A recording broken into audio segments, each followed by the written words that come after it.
నమస్కారం, శుభోదయం. బంధువులు అంటారు.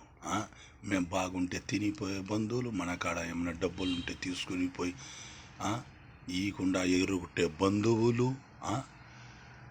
ఎవరే ఆ బంధువులు? మామనా బంధువుడు, అన్ననా బంధువు, ఇరుగు పొరుగు బంధువులా?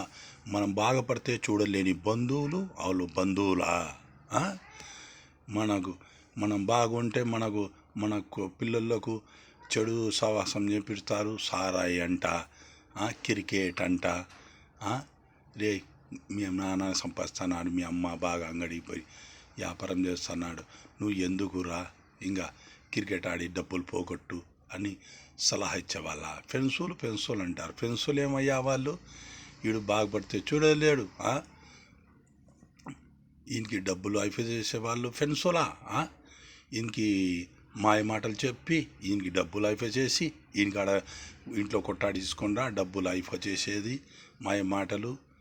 లేకుంటే చేతిపడి చేయడము, వానికి డబ్బులు అంటే ఇది సవరం చేయడము, వానికి ప్రేమలను నటించడము. ఈడేమో ఇంటి వాళ్ళకు శత్రులాగా చూస్తాడు, బయట వాళ్ళగా అంతా పోగొట్టినాక తెలుసుకునేది వాడు ఏమైంది, అది ఏదేమవుతుంది. ముందే తెలుసుకుంటే బాగుంటుంది. అంతా అయిపోయినాక చేసుకుంటే ఏముండదు. ఎంతోమంది చూసినాం. కొందరు అడుక్కొని తింటున్నారు ఇట చేసి, కొందరు ఇషం తాగి చచ్చిపోయినారు. మారండి అంటే వాళ్ళు మారరు. ముందే అందరు బాగున్నప్పుడు తెలుసుకోలేరు. ఇంటి వాళ్ళకి టెన్షన్ ఇవ్వడమేం, డబ్బులు తీసుకోవడం కష్టమేంటే. కష్టం చేయాలంటే వాడు చేయలేడు, వేరే వాళ్ళ కష్టాలు జీతం తీసుకుంటాడు ఇంట్లో వాళ్ళటి.